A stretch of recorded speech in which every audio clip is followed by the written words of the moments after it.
blessings full of my eye. That's why that's my alcohol. I don't wanna reason my things no more. I don't wanna go back to where I did before. Make nobody stress me, let me stop me, cha cha cha. I stick my alcohol. I don't wanna reason my things no more. I don't wanna go back to where I did before. Make nobody stress me, let me stop me, cha cha cha.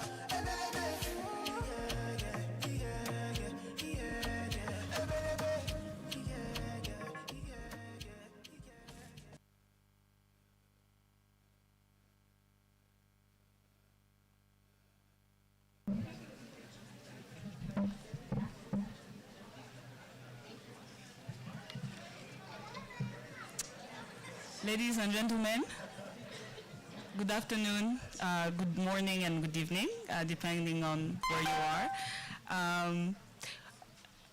We have everyone. We have people from across the globe.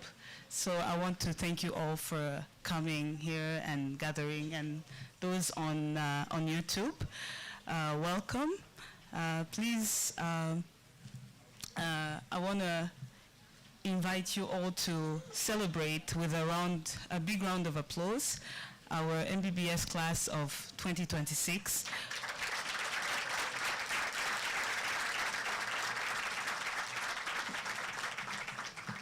They are celebrating today the white coat ceremony, which is a big milestone for them. Thank you for coming.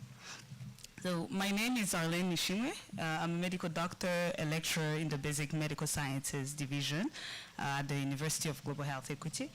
I will be the master of ceremony of today's white coat ceremony.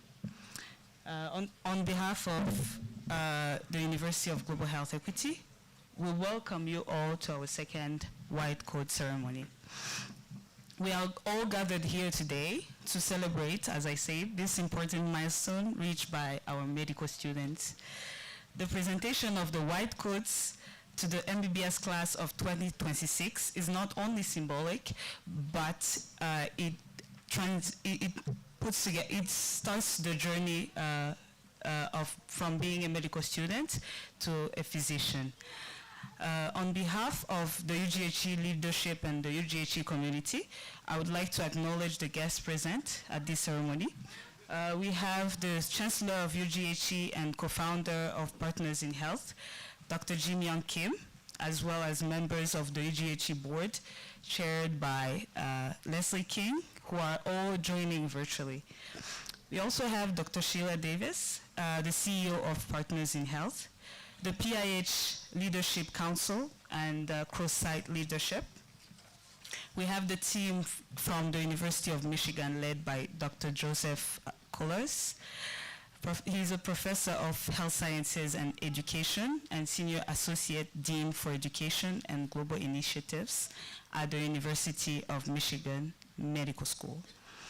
We also have special guests requested by the students, Dr. Francoise Mukagaju. She's a junior consultant, a general surgeon at King Faisal Hospital.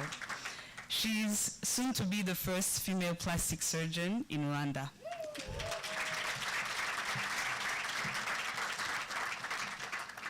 We are also grateful for the presence of Dr. Joia Mukherjee, the PI Chief Medical Officer, who agreed to be the keynote speaker of today's ceremony. We also recognize our teaching hospitals leadership from Butaro District Hospital, Kirehe Gwimwavu, and the clinical faculty in Rwanda.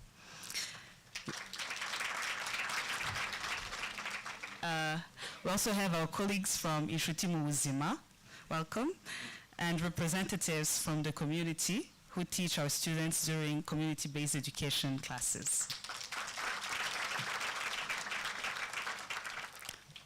We especially thank the MBBS 26 parents and guardians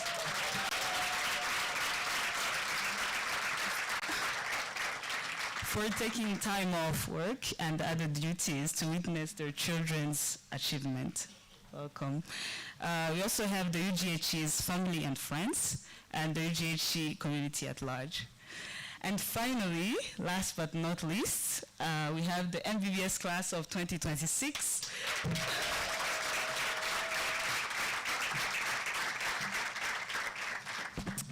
we welcome you and we celebrate you. So before moving on, I would like to ask everyone to please remember to keep your phones on silent and to please feel free to approach our protocol team for any assistance. You might see them, they're easily recognizable with the protocol badges.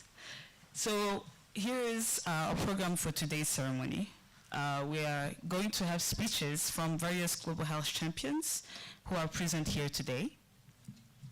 So we'll have a welcome note from Dr. Natalie McCall, who's the chair of the Division of Clinical Medicine. We'll have a message from Dr. Robert Ojiambo, who's the chair of the Division of Basic Medical Sciences. We'll have a message from Dr. Joia Mubiligi, who is our acting vice chancellor. We'll have a message from the dean, Professor Abebe Bekele, the dean of School of Medicine. We'll have the MBBS 26 medical student oath, which will be led by Dean Abebe. We'll have a professional career advice from Dr. Francoise Mukagaju. The Chancellor's address by Dr. Yong Kim, which will be he sent a message. He's unfortunately he was not able to join us today, but he sent a message which will be read by Dr. Sheila Davis. There will be a keynote speaker address by Dr. Joia Mukherjee. And lastly, the MBBS 26 student address, which will be led by Kevin Shimwa Gakuba, one of our students. Then we have closing remarks from the dean, and then lastly, refreshments, pictures, and music. And then we'll leave the event at around 4:15. So that's the program for today. So to kickstart the program and the ceremony, our first speaker, Dr. Natalie McCall, is going to give us the welcome note. Welcome.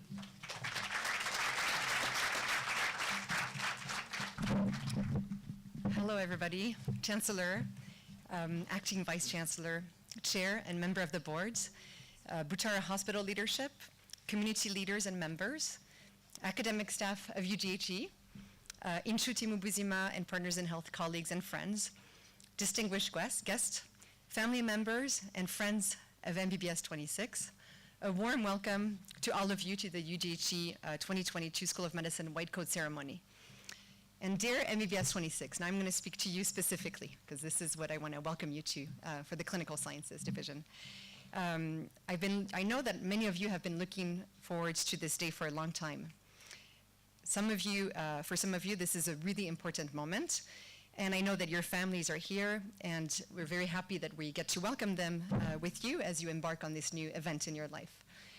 We can all feel their sense of excitement, and we can feel their pride, their joy, as they join you to look at you, go through the ceremony together, and embark in this new phase of your medical training.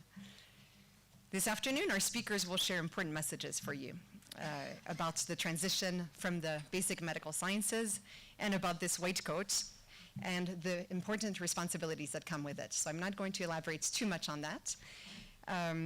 But I've been fortunate to spend already a week and a half with you in the ethics course and to get to know you a little bit. I know that long speeches and sitting down for a long time don't work very well, so I consider myself fortunate to be the first one to actually be able to address you, because I know y'all will have your full attention, right? Okay, but I will keep it short, because we need to keep that attention all the way to the end. So I basically have two messages. When I was trying to reflect on what I really want you to leave with, are two messages, two main points that I want you to keep. Messages that maybe I wish I could have told myself when I was sitting in your position. I did not have a white coat ceremony, but I remember being at your stage in the career, kind of excited to join the clinical clerkships, and sitting there thinking about myself with bright-eyed, a little bit naive perhaps, but very excited to go finally meet patients and see what this business of medicine is about. So my first message, or my first point, is about trying to remember the joy in medicine. In our ethics course this week, you know that we've been discussing the pillars of professionalism. We have discussed the principles of ethics. We've been debating what a doctor should or should not do in this or that difficult situation. And I know that you have learned words like moral distress, which I'm pretty sure a week and a half ago you may not have heard of, right? Okay. And we had a lot of fun sometimes playing some role play of some very challenging situations. I discovered that some of you are really good actors also. And I think you've begun to understand the responsibility that this white coats bring to you, and that this comes with significant responsibilities. So it's very easy to focus on that. We talked about how a patient comes first in medicine, right? And how that means that as doctors, we don't come first, the patient comes first. And even in your studies, when you're studying, you're not really learning for yourself, you're actually learning for your patients who are coming after. Today you're gonna listen, say, and sign a pledge that really outlines these responsibilities and that will drive really the rest of your career. And it may feel like a very serious commitment, and I hope it does, because it is a very serious commitment that you're going to voice today. But I want you to remember that with this huge responsibility comes also a big privilege, the privilege that we have as healthcare workers and doctors, but doctors in particular, I think, of being able to get to know your patients, entering their lives by learning their stories, people you would never usually know otherwise, walking alongside them in their journeys, seeing them grow, and earning their trust, and caring for them so that they heal. And this is truly an enormous privilege that really, when you think of it, not many professions can match. I know that you will find tremendous joy in using your knowledge and skills to improve the lives of your patients, and to see the impact that you can have on their families and their loved ones. But when you wear this white coat and you feel the weight of the responsibilities, you have to also really try to remember this joy that many of us find in making the small difference in the lives of the patients around us. And I sincerely hope that you will intentionally focus on that joy, especially in the moments that are a bit more difficult or depressing, or where you may feel that moral distress. Remember that joy that can really bring you through. Try to find that joy in the next stage of your training. So that's my first point. My second point is just to take a little bit of a moment to reflect on what brought you here and the incredible importance of teamwork in our profession. Today, you're embarking on this new phase of your training, and this white coat represents the discipline and the hard work that went into getting here. Your hard work, of course, but if you think of it, also the work of others, right?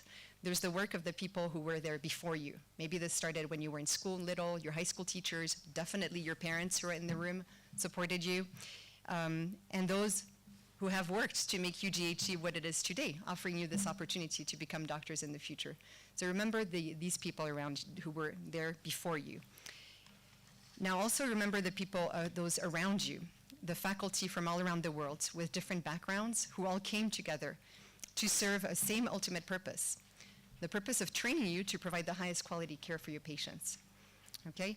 Your classmates, your friends, I know a lot of you already recognize that. I saw that in your descriptions, who are here to support and push you to become better than you could imagine. That is all teamwork and partnership and collaboration. These are really important things to remember when we embark as doctors in our career.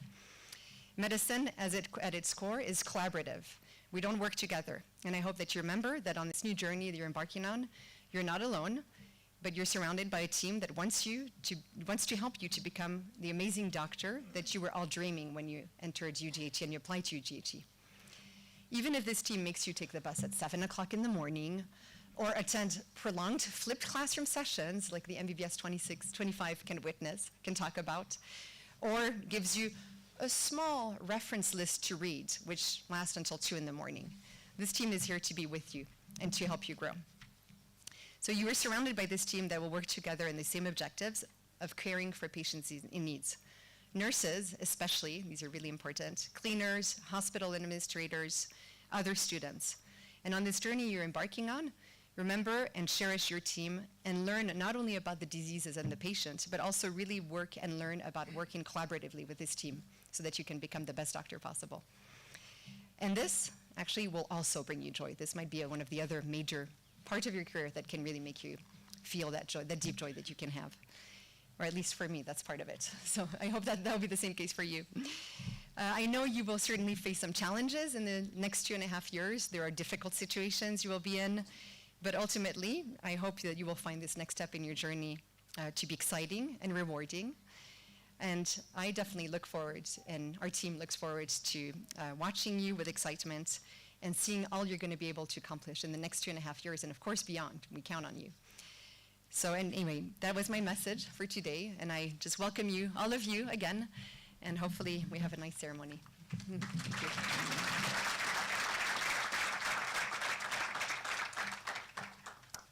Thank you. Thank you, Dr. Natalie, for this warm welcome note.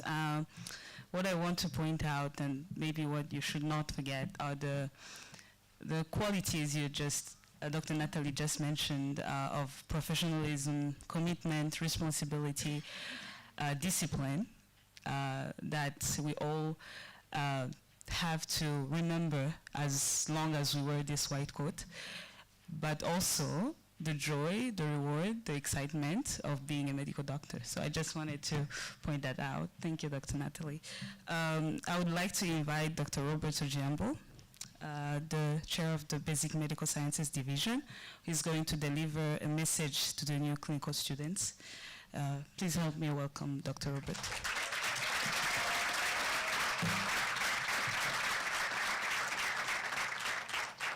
Thank you very much.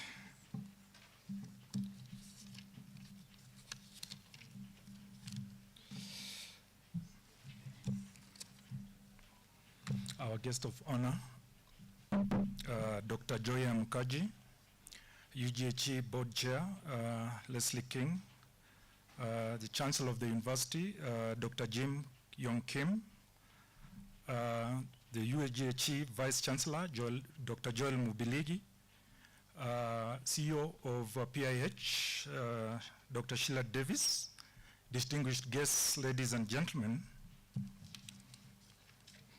We actually gathered here today to celebrate the transition of our second cohort of medical students from their preclinical phase of training to their clinical phase of training. My message is actually to address our students. Dear students, congratulations on successful completion of your preclinical phase of training. We are actually satisfied that we have actually prepared you very well to thrive in the next phase of the training. These past 2 years have been extremely exacting on you, and I'm very sure that some of us are actually not very popular with you. Nevertheless, I believe that the extreme pressure we gave you actually made you very competent learners. So as you proceed to the next phase of your clinical education, please maintain the scientific ethos we have trained you to observe. This would be attention to detail, effective communication, teamwork, humility, respect to your peers and your seniors. There's something I need to remind you. Again, please keep time. Right? So that when we say we start at 8, it doesn't mean you show up at 8. Please come 10 minutes early. Yes. Okay? Lastly, let us all honor the memory of our dearly departed Chancellor, Dr. Paul Farmer, in everything we do. On behalf of my UGHE colleagues, our local and international partners, we wish you great success in the future. Thank you very much.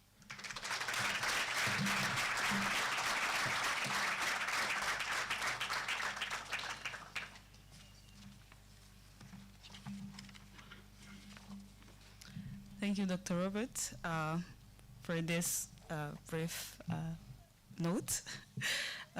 So I just wanted to echo Dr. Robert with the be in time note where he encouraged you to be in time. Remember that. So at this moment, let me invite the Interim Vice Chancellor of the University of Global Health Equity, Dr. Joel Mubiligi, the UGHE Interim Vice Chancellor, but also Executive Director of PIH, to officially open the white coat ceremony and give his remarks. Welcome.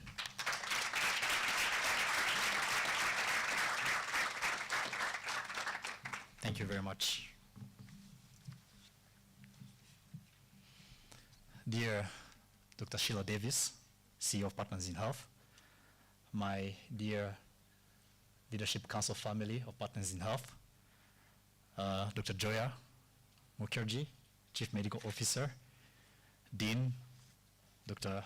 Abebe, Bekele, the MBBS 2026 that we are celebrating today, faculty and staff, our dear guests, ladies and gentlemen, good afternoon to you all. It's a great pleasure for me to be in your warm company today as we celebrate the MBBS class of 2026 passing into clinical practice. As the second ceremony of its kind on this beautiful campus, and actually the first for me as your interim vice chancellor, I take a particular pride in these 36 students before you today, who are ready to take an oath to treat people and improve their quality of life. The University of Global Health Equity is honored to host your family and friends. Since the late 1880s, physicians and medical doctors have been identified by the white coat. The white coat symbolizes purity, professionalism, and trust. Purity in your scientific curiosity, and now I'm focusing my speech to you, the MBBS 2026. Purity in your scientific curiosity, in your attention to do good, and in your commitment to treat every human life as sacred.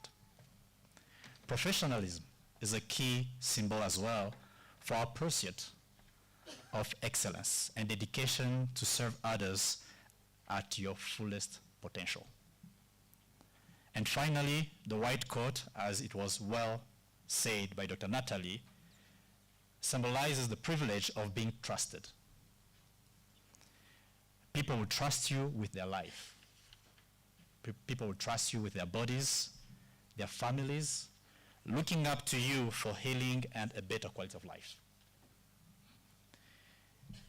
And particularly here at UGHE, we look at that mission in a different way for many reasons. And the following reason, one of these. Currently, in Africa, with over 1.2 billion people, we have an average of 1 doctor for every 10,000 people. The shortage of doctors is expected to exacerbate by 4.3 million in 2035. When you look at SARH to confront the historical health systems that continue to perpetuate inequities. And by making that effort, UGHE in the last 3 years only have been able to achieve great milestone as a university. Last month, UGHE Medical School was fully accredited by the East Africa Community Council of Higher Education, on top of being recognized for reimagining education and partnership to address disparities in low and middle income countries, and receiving the Aspire to Excellence Award in Health Professions Education for the Association of Medical Education of Europe. All of this might sound as word, but they have extreme meaning for the testimony of what is happening in this hill and what is happening in your training. And I'm saying this with immense pride to the university staff and faculty. This monumental milestone was achieved only in 3 years since the inception of this medical school. And I think this deserves a round of applause.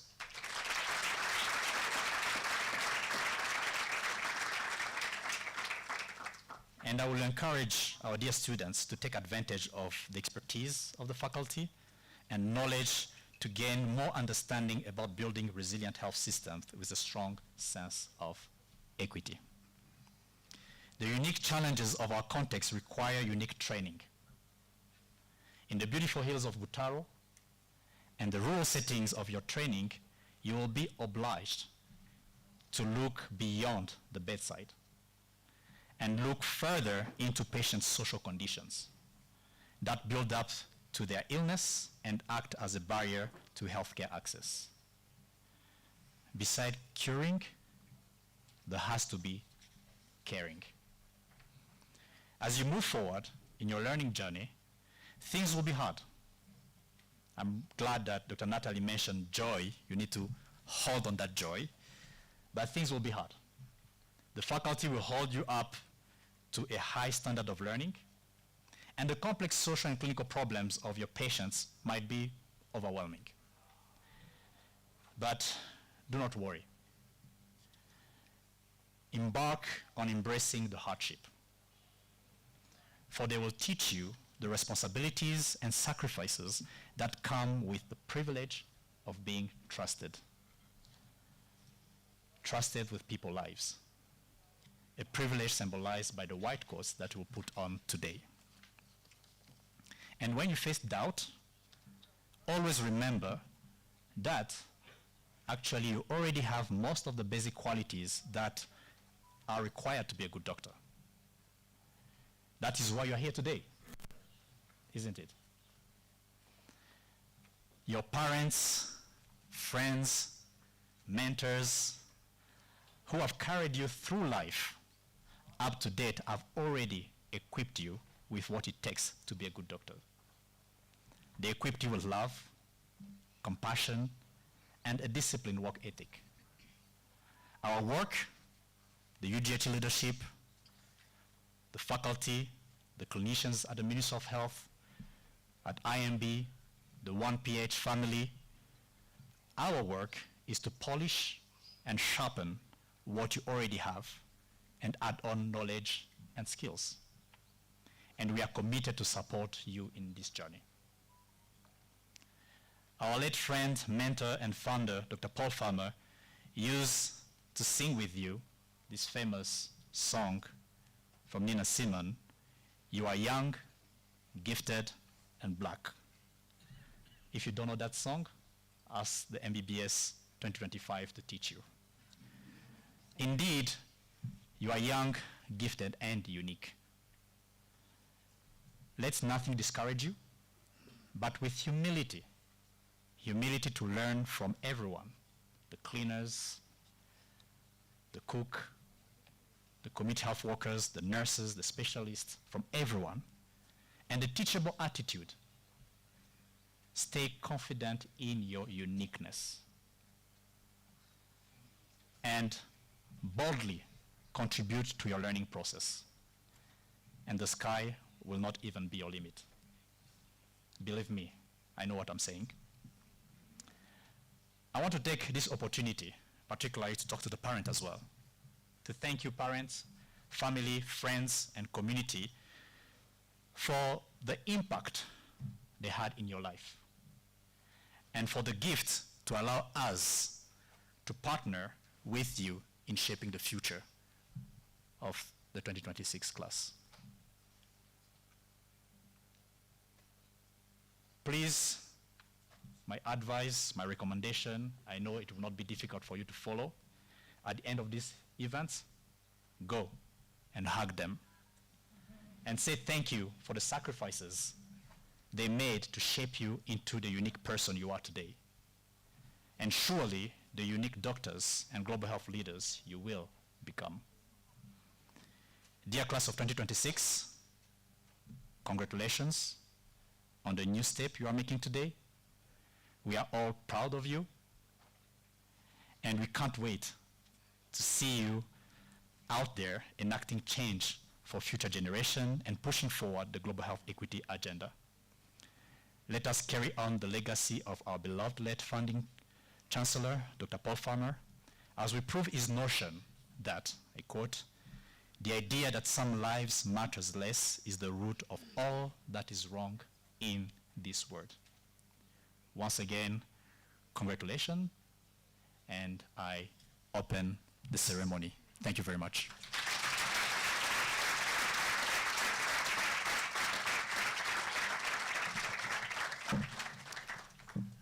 Wow. Please, let's give another round of applause to our Vice Chancellor. Thank you, Dr. Joel, for the words of wisdom. You made me remember a quote that I like. With great power comes great responsibility. So you're given the power today. So remember that you have to be responsible. All right. So at this juncture, we welcome the Dean of the School of Medicine, Professor Abebe Bekele, to give his remarks.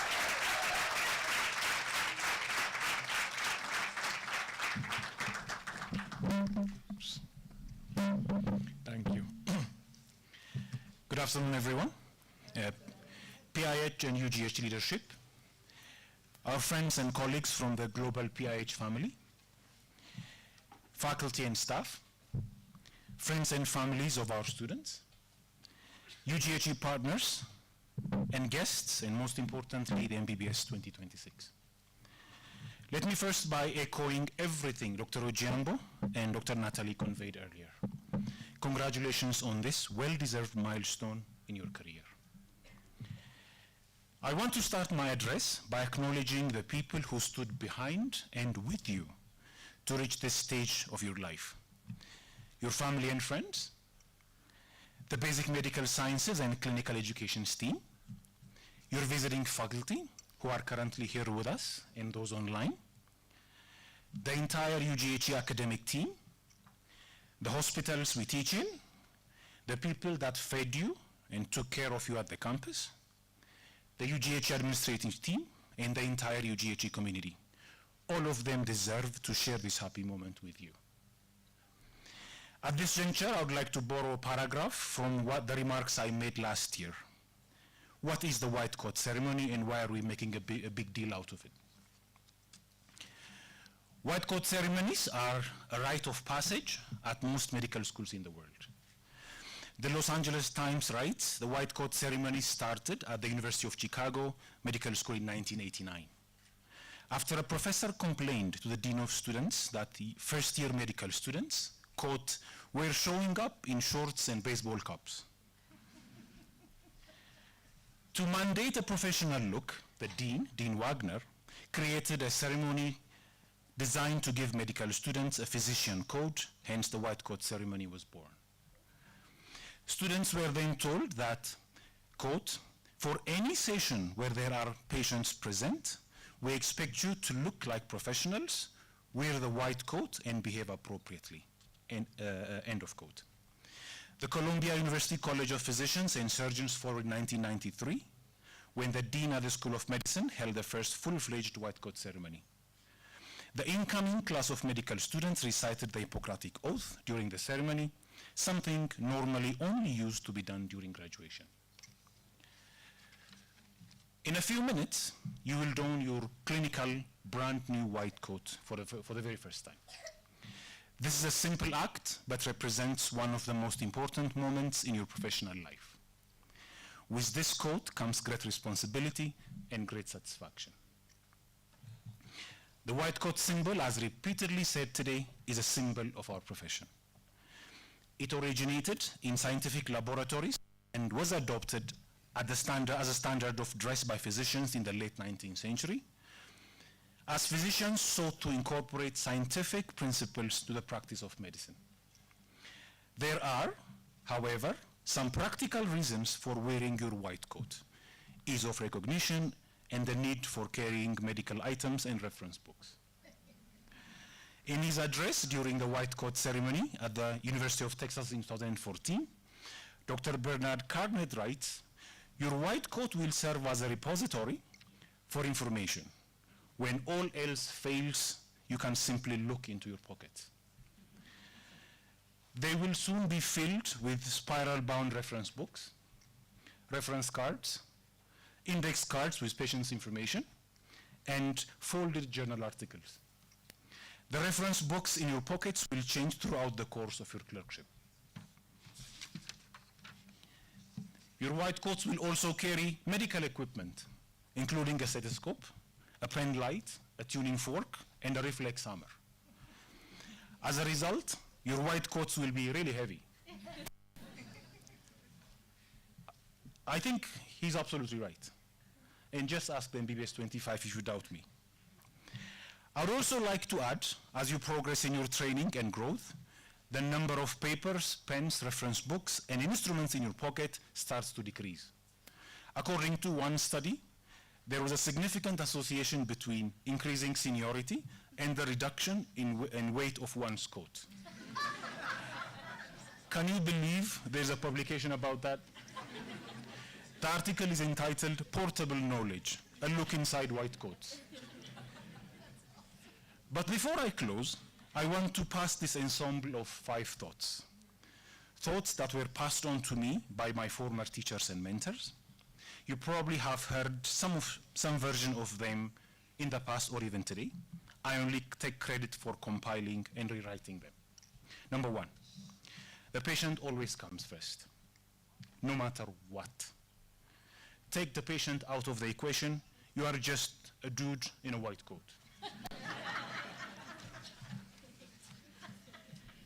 Second, you are entering a profession. You're not starting a job. So handle yourself professionally and with dignity. Work hard. The only place where success comes before work is in the dictionary. Third, always see your profession through the lens of equity and social justice. You need to fight and see no one is denied access to quality healthcare and education, no matter who they are. Quoting Paul Farmer, the idea that some lives matter less is the root of all that is wrong with this world. Fourth, take care of yourselves and your loved ones and your friends. Maintain balance in life. The universe never allows you to set yourself on fire to provide heat for others. Fifth, also remember that power, prestige, success dissolve during a moment of true compassion. Keep smiling, and God bless us all. Thank you very much.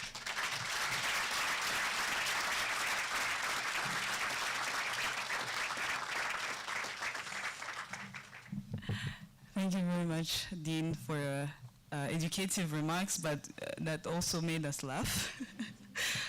So at this juncture, to officially start the white coat ceremony, I'm inviting the following people to the podium. Dr. Joseph Kolars, Dr. Cyprien Chiambere, Dr. Francoise Mukagaju, Dr. Nicole Kanyana, and Dr. Lakson Dule, to come and hand over the white coats and the stethoscopes to the students. I'm also inviting Dr. Mubiligi, Professor Abebe Bekele, and Dr. Joia Mukherjee, who are going to hand over the medical oath to the students, and also Dr. Natalie, McCall, who will call the students to receive their oaths. Please welcome.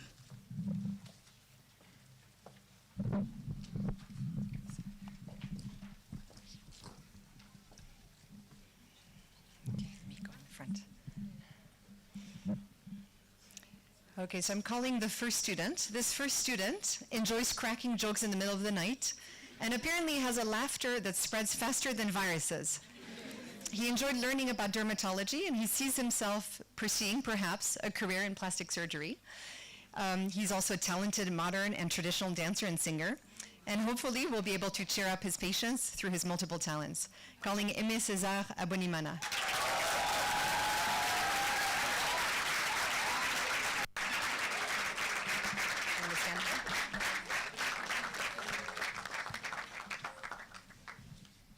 Our next student sees himself becoming a cardiothoracic surgeon who wants to reach the vulnerable patient in rural areas. Although he may come across as quiet, he also has a great sense of humor that will for sure elevate his patients' and colleagues' mood. Calling Aimé Pacifica Kizimana.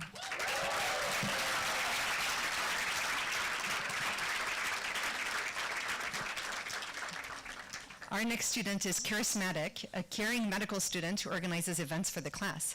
She values her friends and family above anything else, and in 20 years, she imagines herself as a gynecologist who brings happiness to her patient, but also as a happily married wife and mother. Now, her fondest memories of the basic science studies are the joy and relief she felt after exams, particularly after the pharmacology exam. Calling Alice Marie Clarisse Cabarissa.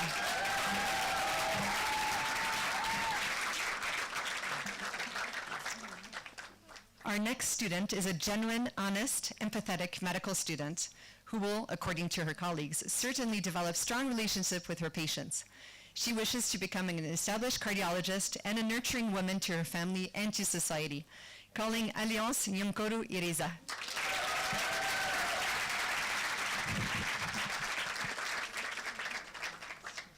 Our next student is described by her colleagues as an intelligent, kind, and compassionate woman who is an excellent listener. She's still exploring different career track, but she's considering to become a pediatrician.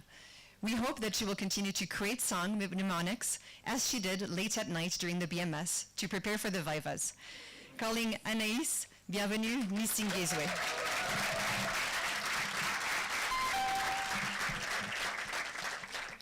Our next student hopes to always remember that social determinants of health need to be at the core of her everyday practice.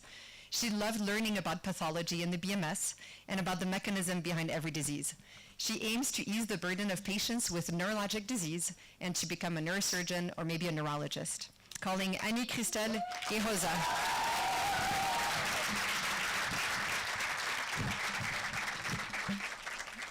Our next student has really enjoyed the CBT training, where she had a taste of how it feels to be someone who lives and someone who is also useful to the community. She wants to pursue oncology, and if she continues singing her high notes, her low notes, and all in between, she will certainly bring joy and healing to her patients. Calling Annie Priska Bizimungu Chuzozo.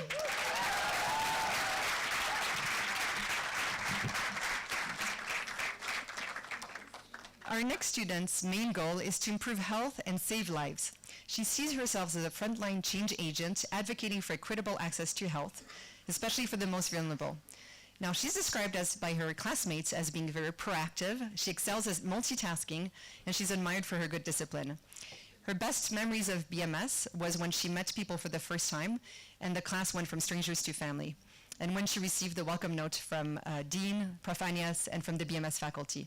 She is contemplating a specialization in cardiology, cardiothoracic surgery, or OBGYN.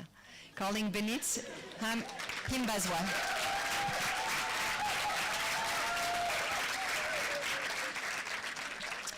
Our next student's best memories from BMS is the feeling she had after the Vivas. But she regrets that these feelings only lasted for 2 days. She inspires her colleagues by being hardworking, friendly, and by her ability to pay attention to details. She sees herself becoming an internal medicine specialist and a medical educator. Bertine Nishimwe.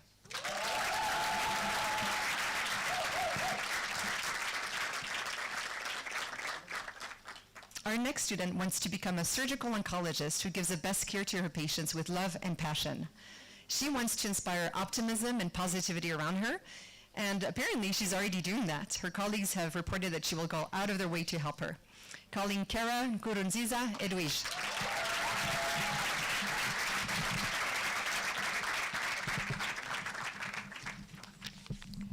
Our next student believes she will become a global health advocate in whatever specialty she will pursue, and currently she's thinking of becoming a general surgeon. She enjoyed the way Dr. Ojiambo made his class interesting and how he made them laugh out loud. See, it was not that bad, Dr. Ojiambo. She's known to be understanding, caring, and her sense of humor will be most enjoyed by her patients. Chancellor Teta.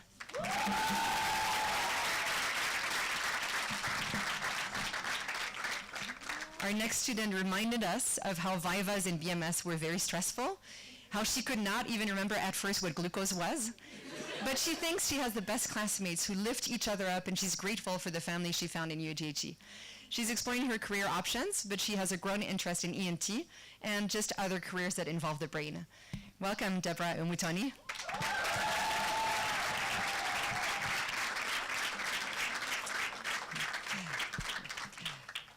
Our next student is a huge fan of football. Is that true? And although he comes off as being very serious, he really enjoys telling a lot of jokes. He's described by his peers as being responsible, hardworking, and making people smile. He's very interested in oncology, and he wishes to become a dad to amazing kids while accompanying cancer patients. Calling Didier Isingizwe.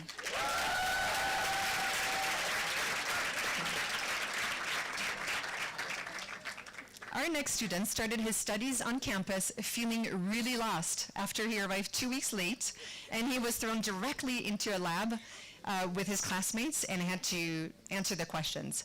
He's, however, really adapted well to the rigorous environment, and he's thriving and learning how to have fun, from teaching his peers how to ride bikes, to teaching them French, to being a MedStar dancer. Yeah. Eric is seen by his peers as a future professor. He would like to become a cardiothoracic surgeon. Eric Nindondera.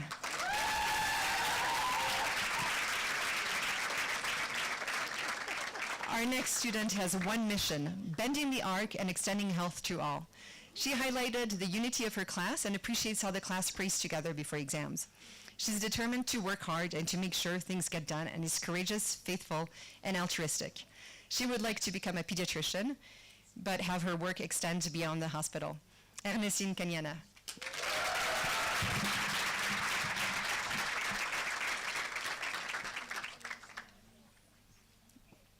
Our next student is courageous, persistent, and always willing to give things a try. She aims to ease the suffering of children by cancer and to become an oncologist. Liliane Uwaze-Keza. Pain and perseverance of the family he takes care of. Calling Loïc Gasanas Sheja.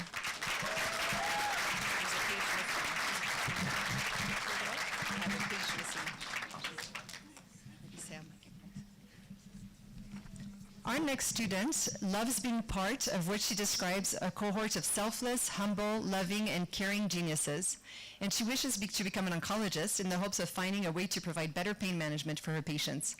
Calling Marie-Charité Moussoni.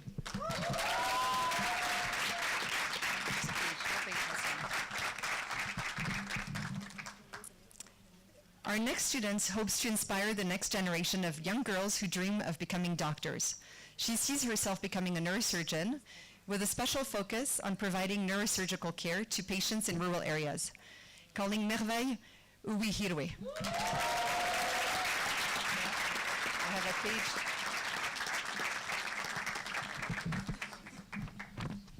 This next student is known among his peers for his wisdom, his intelligence, his comforting nature, and his unique approach to some situations.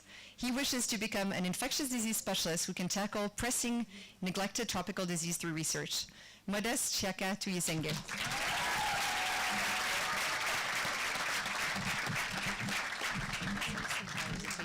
Okay, I'll just make it.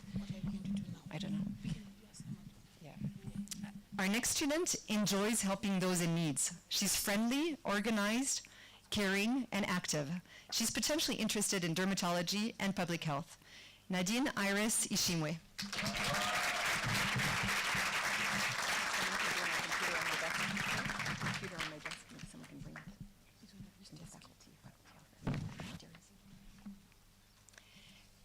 Our next student takes pride in her culture and country and wishes to contribute to the progress of Rwanda by making a global impact on the health of the population. She's thinking of dermatology or public health as a career. Nelly Numu Maro.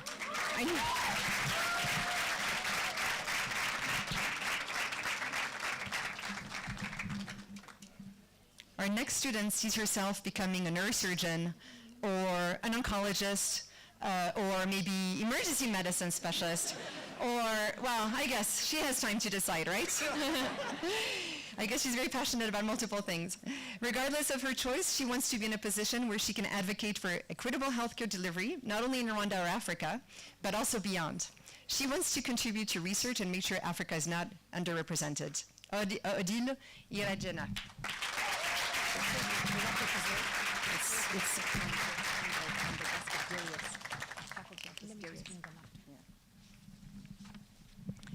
Our next student is not only compassionate, hardworking, and organized, but you may all have probably noticed how stylish he is, especially those in BMS, the faculty.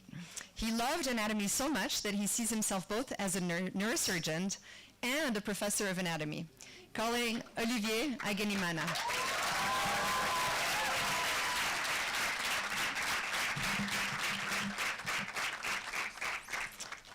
Our next student envisions a career where he will become a happy doctor with a family. His friends call him Pacific #1. because of his eagerness to learn and his super intelligent. He's enjoyed internal medicine, but he still has a lot of time to decide if this is what will make him that happy doctor that he wants to be. Calling Pacific Nishimwe.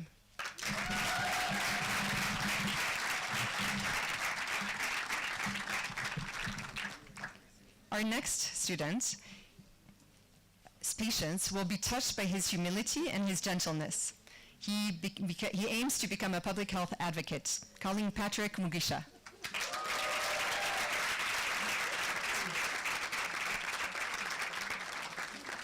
This next student is described by her peers as being social, hardworking, and someone who knows how to make everyone feel at home.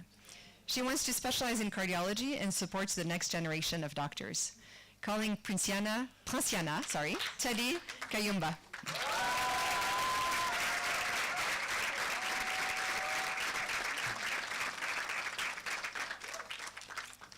Our next student is full of life, empathy, and humility. She wishes to become a psychiatrist and a public health advocate who helps people meet their full potential and raise awareness about the social determinants of health to ensure equitable access, healthcare access for all. Calling Rosine Ikuzwe Shabe.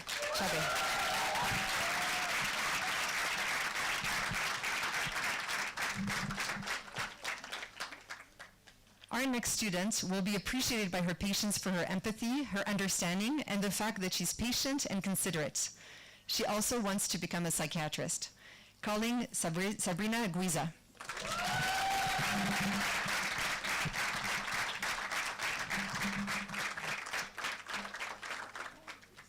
Our next student knows how to make everyone feel happy and welcome and is thinking of pursuing a career in neurosurgery. But she also wants to be involved in research, in human rights activism, and to promote social justice. Soleil Ishimwe.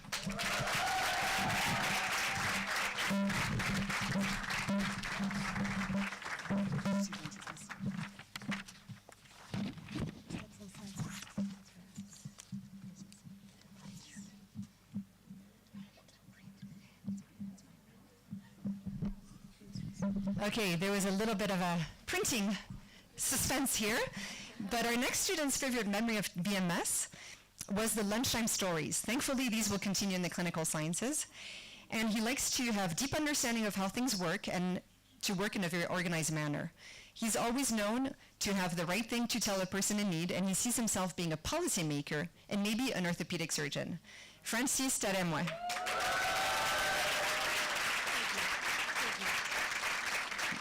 Which one? Kevin. Should be down after J. Kevin. Okay.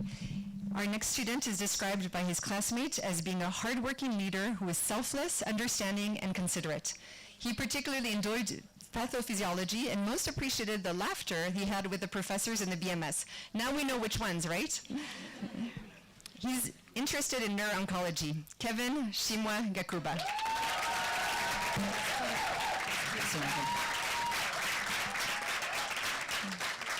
Our next student is described by her peers as a cheerful, caring student who's diligent and has a steady personality. She sees herself as a cardiothoracic surgeon who helps people with heart problems, but also changes global surgery service delivery. Justine Mutoni-Wase.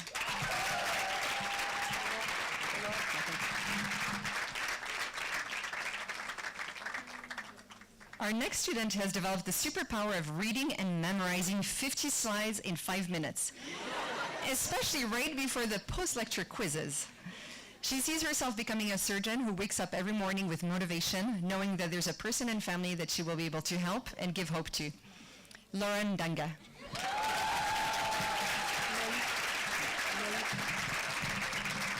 Our next student is an achiever, multi-talented student who enjoys writing and playing basketball. He's thinking of becoming a pediatrician, but also a novel writer who will write about the pain and perseverance of the family he takes care of. Loïc Gassana Sheja. Oh, we've called him already. You can repeat Hervé. Hervé. Hervé Arnold. This one. We already called him. We called him. Hervé? Yeah. Hervé has been called. His colleagues see him as a future doctor who embodies empathy and will care for people with all his soul. He's a leader. He's a solution finder and an advocate who's most interested in community medicine. Hervé Arnold Tuyizere.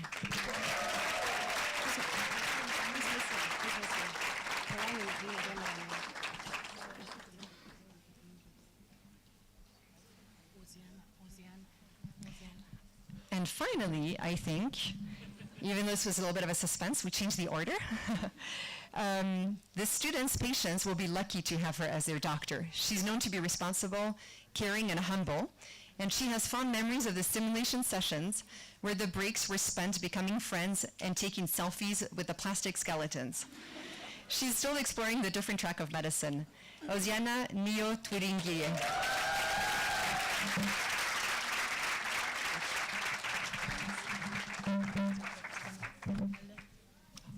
Back to Arlene. Okay.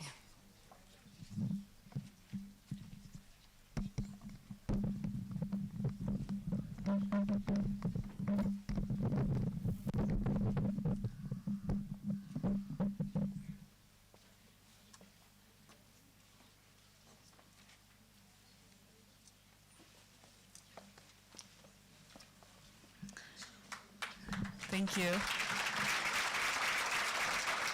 So, thank you, doctors, for leading the white coat ceremony. I would like to call the Dean, Dean Abebe, to officiate the oath taking. Thank you.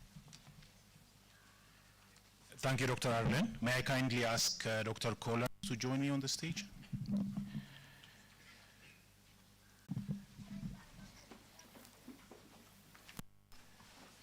Please repeat after me. I publicly acknowledge and accept the privileges to improve the standards of health in my community. I have a responsibility to improve the standard of health in my community, To increase equitable access to care for the underserved, to increase equitable access to care for the underserved, and to advance medical knowledge. and to advance medical knowledge. I will approach all aspects of my education I will approach all aspects of my education with honesty and integrity, with honesty and integrity, embracing opportunities to learn from patients, embracing opportunities to learn from patients, teachers, and colleagues. teachers, and colleagues. I will always maintain the highest standards of professional conduct. I will always maintain the highest standards of professional conduct. I will certify only that which I have personally verified, I will certify only that which I have personally verified. and I will neither receive nor give unauthorized assistance on examinations. And I will neither receive nor give unauthorized assistance on examinations. I will value the knowledge and wisdom of the physicians who have preceded me. I will value the knowledge and wisdom of the physicians who have preceded me. I will recognize my weaknesses and strengths I will recognize my weaknesses and strengths and strive to develop those qualities and strive to develop those qualities that will earn the respect of my patients, my colleagues, and my family. that will earn the respect of my patients, my colleagues, and my family. I will respect the humanity, Respect the humanity, rights, and decisions of all patients, rights, and decisions of all patients, and will attend to them with compassion and without bias. and will attend to them with compassion and without bias. I will maintain patient confidentiality I will maintain patient confidentiality and be tactful in my words and actions. and be tactful in my words and actions. I will not forget that there is an art to medicine I will not forget that there is an art to medicine, as well as a science, and that the warmth, sympathy, and understanding to patient care. as well as a science, and that warmth, sympathy, and understanding are integral to care. I will strive to earn the trust of my patients placed in me, I will strive to earn the trust my patients place in me and the respect the society places upon my profession. and the respect that society places upon my profession. As I accept these new responsibilities, As I accept these new responsibilities, I will not forget the importance of my own health and well-being. I will not forget the importance of my own health and well-being. I will continue to value my relationships with those who have supported me, I will continue to value my relations and those who have supported me, and those who will share in my future. those who will share in my future. I will commit myself to lifelong journey of learning I commit myself to a lifelong journey of learning on how to cure, relieve, and comfort with humility and compassion. how to cure, relieve, and comfort with humility and compassion. I make these promises solemnly, I make these promises solemnly, freely, freely, and upon my honor. and upon my honor. So help me God. So help me God. MBBS students, please be seated.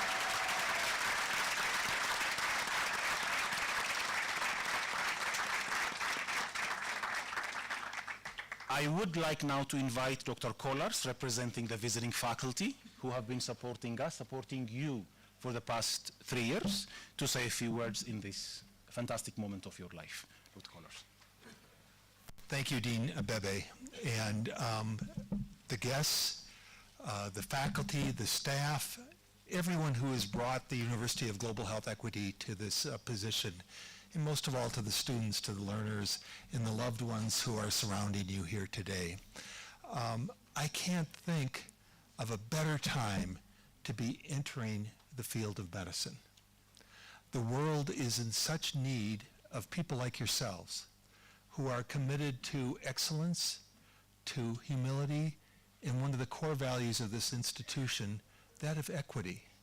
How can we all benefit from that which we have come to learn and the receive of the many gifts that are present here for us on the planet? I'm jealous of you. It's such an exciting time, and I'm inspired. I know the world is going to be a much better place, and I'm just grateful to be able to see who will be coming after us, who will be taking care of us, who will be making the world a better place. From my colleagues here at the University of Michigan and those back home who look at this institution as a very famous and very groundbreaking institution, one thing that you may fail to appreciate as a student, you're at a very famous place. I think there'll be other institutions coming after this one that will copy what's going on, and you're at the leading edge. So I commend you, I congratulate you, and know that there are many of us who are standing by to help you and to cheer you on. Thank you for honoring me with being allowed to be present here for today's celebration. Thank you.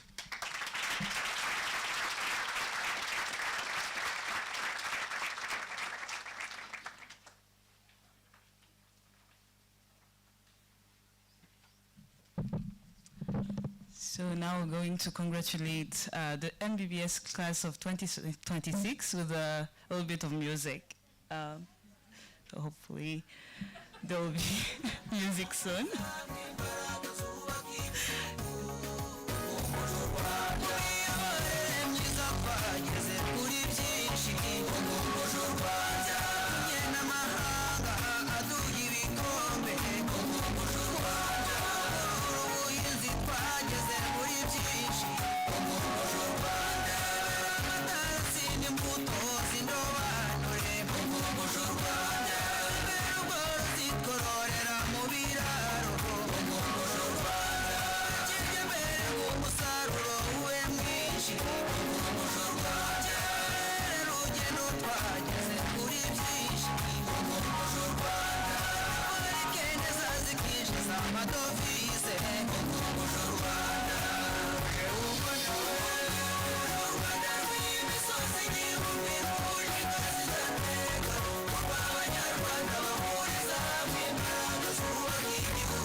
Thank you. I see that Professor Abebe have some dancing skills. Yeah. Yes, so I would like to personally congratulate the MBBS class of 2026. I was one of the lecturers and faculty for the last 2 years, and I would like to express my appreciation for how they behaved these last 2 years and how committed they were to the work. Thank you, and congratulations.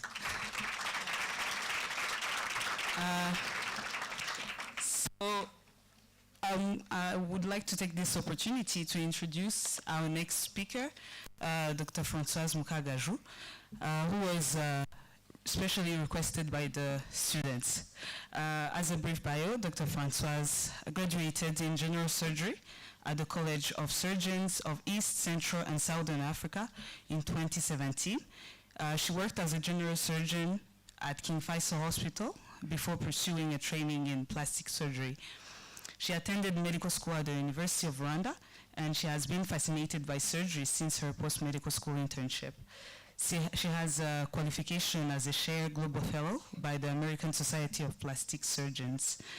Dr. Francoise is passionate about teaching, inspiring, and motivating younger doctors and students, especially women, and she serves as the Vice Chair of Rwanda Women Surgeons. She is a wife and a mother of 2, and she acknowledges that her family support in achieving a satisfying work-life balance. Her motivating quote is, "A journey of 1,000 miles begins with a single step," by Lao Tzu. So she's going to share her own journey in developing a professional career in medicine and advise the students based on her personal experience. Of notable mention, Dr. Francoise will be graduating as the first female plastic surgeon in Rwanda next month.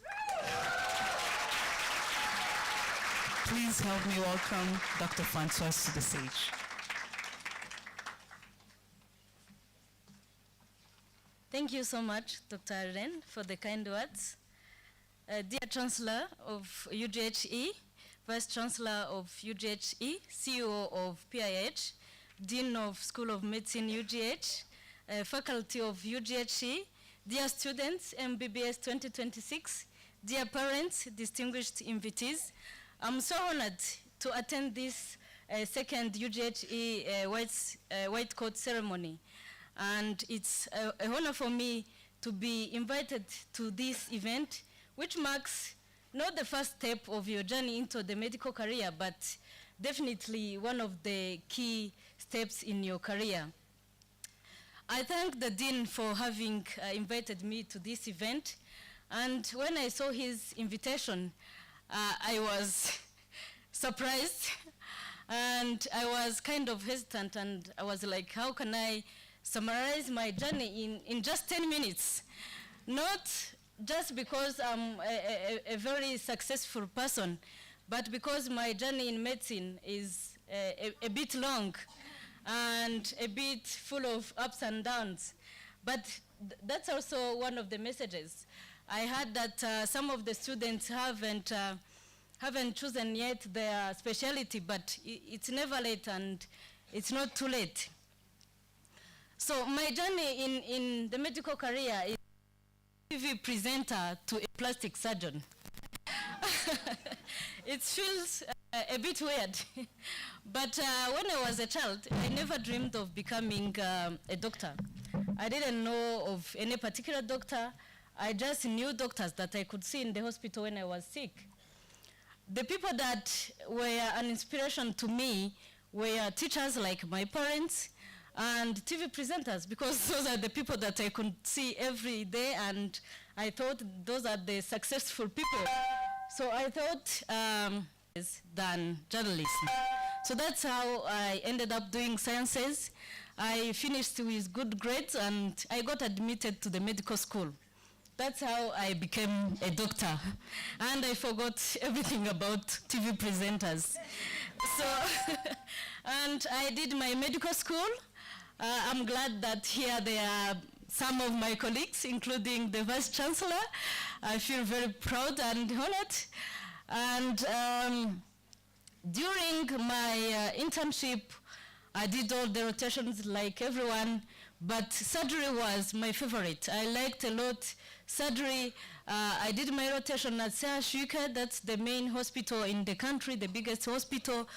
The emergency room was always full of trauma patients, patients with big wounds, with fractures, and I would spend days and nights in the emergency room, whether assigned or not, helping doctors and nurses to suture those wounds, to put on POPs, to do catheterizations, sometimes even minor procedures like circumcision and everything. And every evening, I was feeling proud of the job that I had done. And it came the time that I could also do some simple sutures on my own, and I was very happy. And not only just the emergency room, but I also liked the mood in theater. I liked how people could focus on treating the patient, but also have fun. The surgeon could tell stories and everything, everyone is laughing. So I liked the mood in theater. I liked how I could help people in the emergency room and they move on, they go home and we get other ones to treat. So that's how surgery caught me. So when it came to start the postgraduate training, I knew I wanted to do surgery. But everyone that I could tell that I want to do surgery was telling me, do you know of any other lady in this country who did surgery? This is not for ladies. Look for another specialty like internal medicine or pediatrics, but don't do surgery, it's not for ladies. So I felt hesitant, of course, and I applied for internal medicine. I went ahead, I did my interview, I got admitted, but when it came the time to start, I couldn't get enough courage to do internal medicine. So in the meantime, I applied for a job at King Faisal. I became a medical officer at King Faisal. And the first day of my job, the medical director asked me, which department do you want to work in? I said, surgery. He said, are you sure? Do you really want to be in surgery? I said, yes. Because I thought, I liked surgery, but I thought, let me go there and see if I still have that love of surgery, if I still have that compassion to surgery. So I went in surgery, and I was lucky that one of the consultants interested me to start the program, and by then there were also two ladies that had enrolled in surgery. That was a second motivation, and that's how I started my training in surgery. So my message here is know what you want, know what you love. It doesn't matter if everyone else is not doing the same. You're not everyone.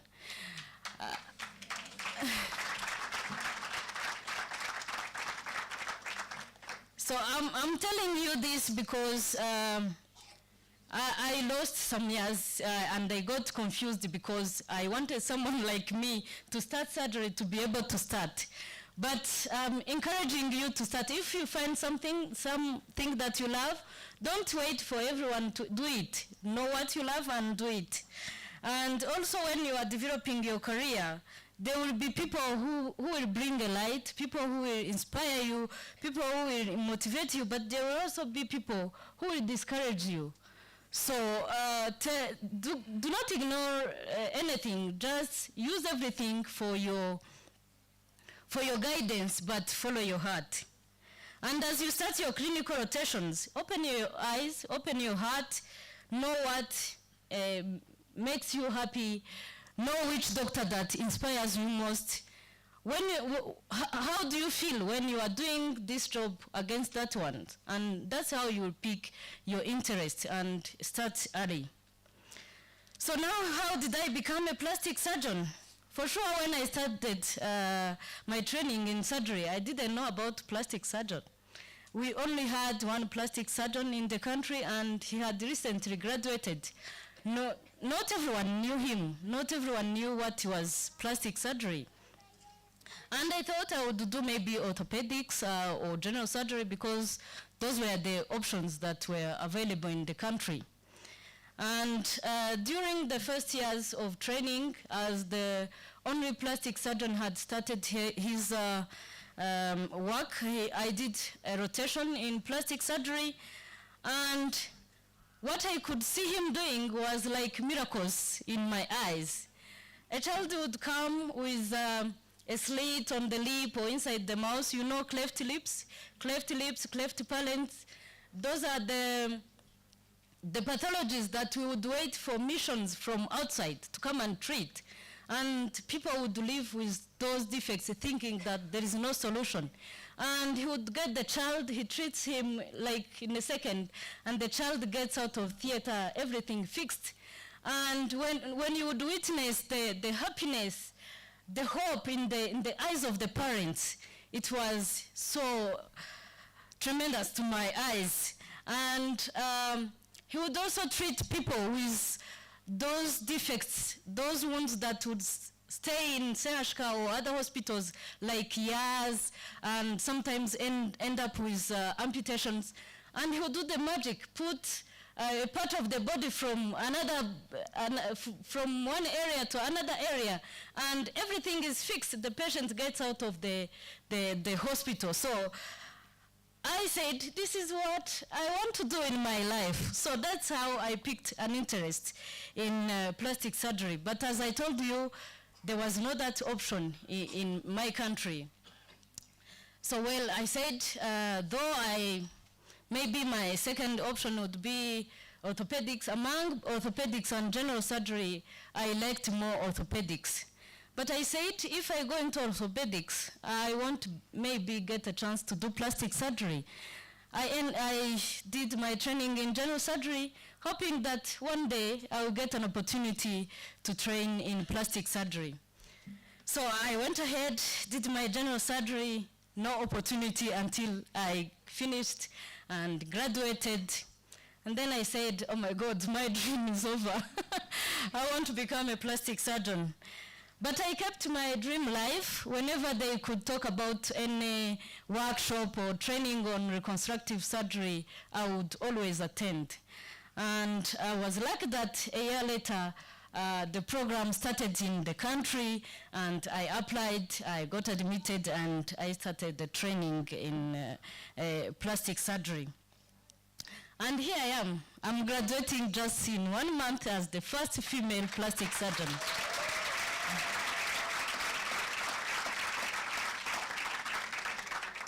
So dear students, it's not only about knowing what you want to be in life. It's also about how do you strive to achieve what you want. Don't get discouraged if things do not go the way you plan. Don't give up on your dream if it doesn't happen the time you expected it to happen. Nothing in life is straight line. Nothing in life is perfect. So the most important is to get there. And whenever you focus on your destination, expectations in you, and work hard to gain the skills and the knowledge to be able to satisfy and to be who they want you to be. Another important thing is to have people who support you, to have people who can listen to you when you go home, when you have an amazing day, but there are also days when you go home in tears. So you need people who support you. And I was very lucky to have a family, to have friends, to have my husband and my children who are very supportive. Even my little daughter could ask me, Mommy, why are you late? Why are you not happy? And I would feel motivated again that I have people who can know when I'm happy and when I'm not happy. So don't leave behind the social life, get friends, spend quality time with your friends and family, share your achievements and sometimes your failures, because it all happens and it's always important to have a balanced emotional life. So my final message is from the quote that I like from Laotu that a journey of 1,000 miles begins with a single step. Dear future doctors, dear future surgeons, I heard that most of you are becoming surgeons. Unfortunately, I had only one plastic surgeon, I want more. So once you know what you want, dare to take the first step, and everything else will fall into place. I'm waiting for you all as future colleague doctors in 2026, and I'm wishing you the best of success.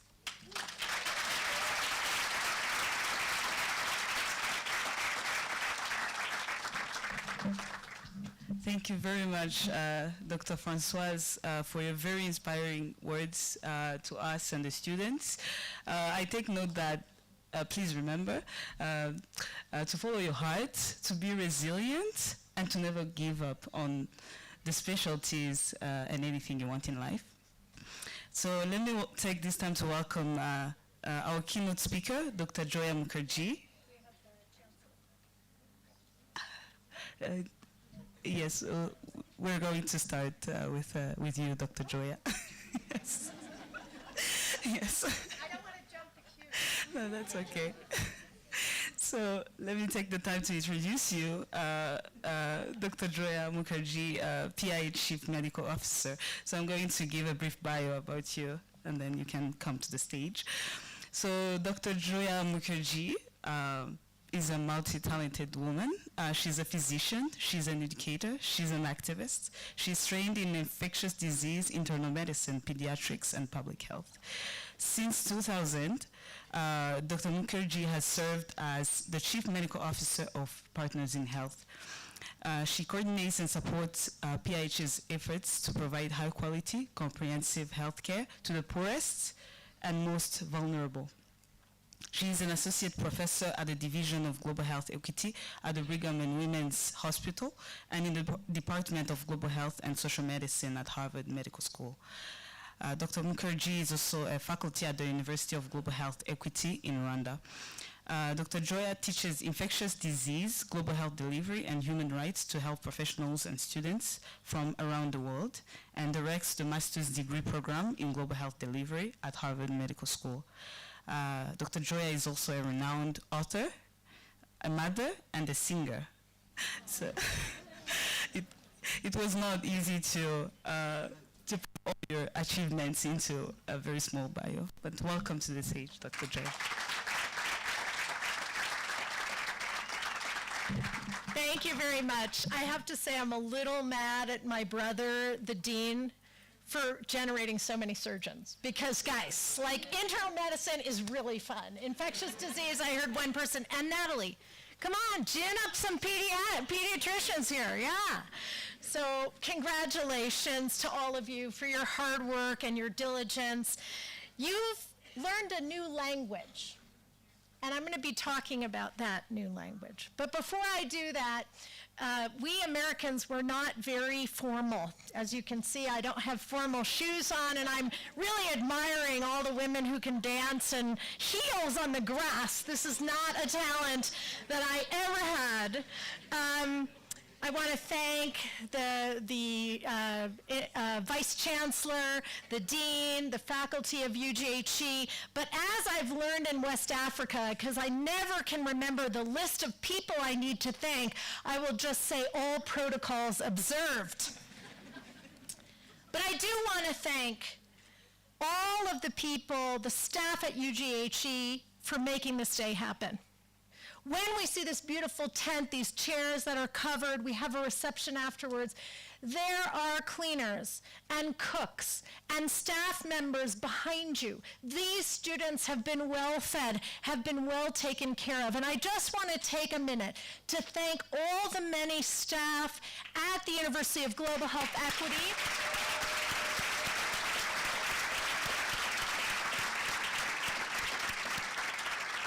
So that might be the protocol that is less often observed, but it's a protocol that we at Partners in Health think is very important.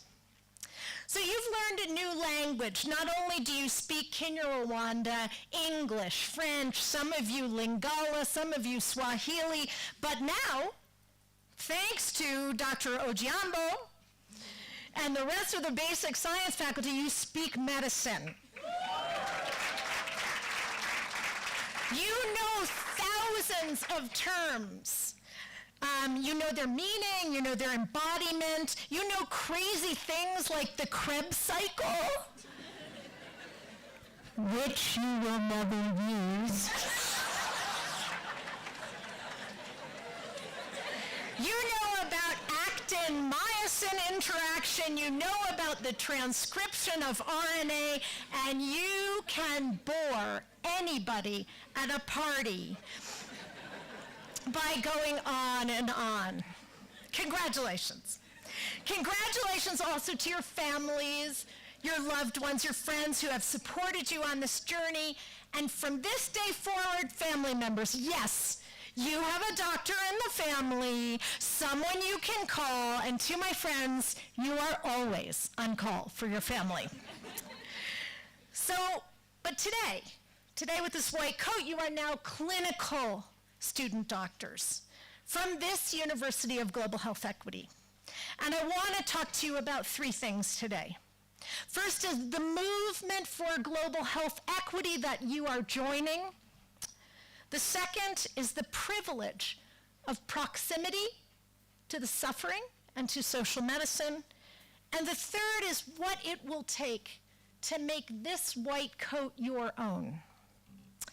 Today, with your white coat, you were given a little pin by my colleague and friend, Dr. Luxindu Lee.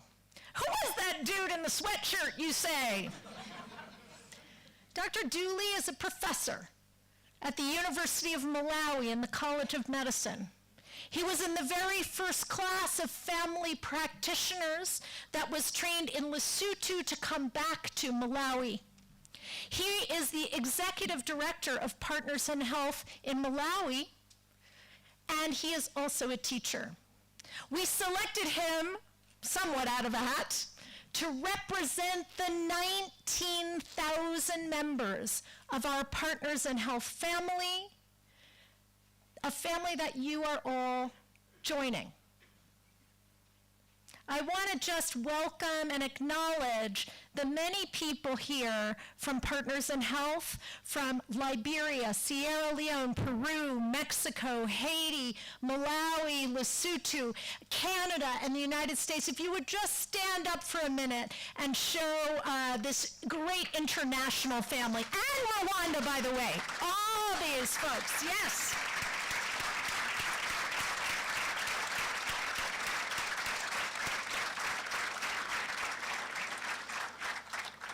This university is a product of the movement for global health equity. This university is a part of Partners in Health's mission. Partners in Health was founded by Dr. Paul Farmer, who many of you knew, by Ophelia Dahl, Jim Kim, our current Chancellor, Tom McCormick and Tom White, as well as Haitians, particularly Father La Fontaine. It was founded 35 years ago to make a preferential option for the poor. Make a preferential option for the poor. Paul said something that always sticks with me. He said, I have been a partial witness in every sense. I have always taken the side of the destitute sick. Do not ever think that medical, it is not. We want you to take the side of the sick, of the poor. That is what equity is about. Sadly, as we commemorate this incredible, wonderful occasion, caring for the sick and poor is not the status quo. It is still not the status quo. The poor are often left out of the fruits of modernity here in the 21st century. The poor often cannot afford medicines, cannot afford transport, do not have food to keep them healthy, or money to send their children to school. And often our profession makes the grave error of focusing only on a medical disease and not on the social forces that result in enormous inequality. Because without looking at the social forces, there is no equity. Today, around the world, there is a 30-year difference in life expectancy between the wealthy and those who are impoverished. That is true in Rwanda, it is true in my country of the United States, and it is true around the world. You can take a subway in Boston from one neighborhood 6 minutes away, and you go from a life expectancy of 60 to almost 90. That is not about microbes. That is about social forces. So if our goal is to achieve equity, we have to look at that. I myself am a professor, as you heard, both here and at Harvard, but the lessons I have learned in equity, I have learned from patients. I have not learned only in the esteemed halls of academia, but I have learned from listening to the sick, listening to the vulnerable, and trying to act on their behalf with them to bring about change. We call this the practice of social medicine. It requires 3 things.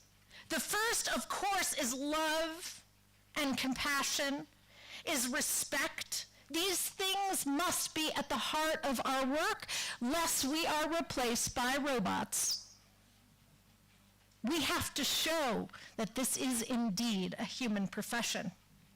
The second is really an analysis of the root causes of suffering. The root causes of suffering. And we do this by reading Frantz Fanon, as you have done, by reading about the history of Rwanda, of the Congo Basin, of U.S. imperialism. We learn this in the classroom, but we also, and more importantly, we learn this by walking. As Dr. Akiki says, we learn it through the wisdom of our feet, the wisdom of our feet.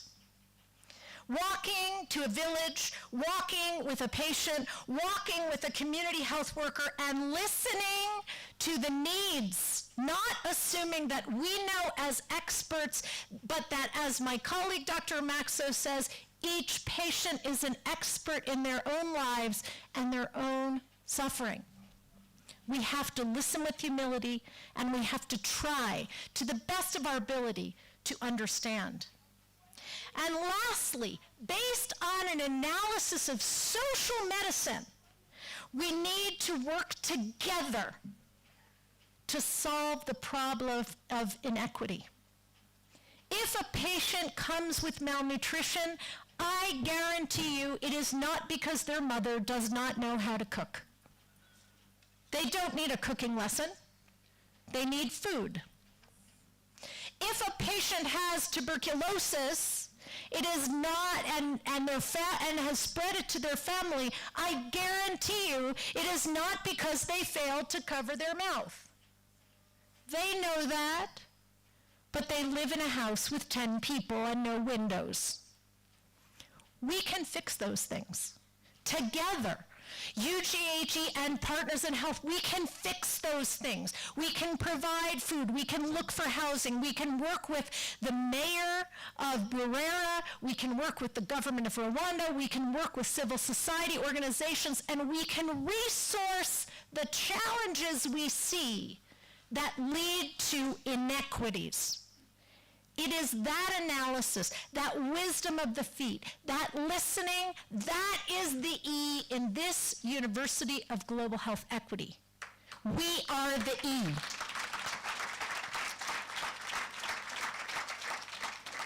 In representing the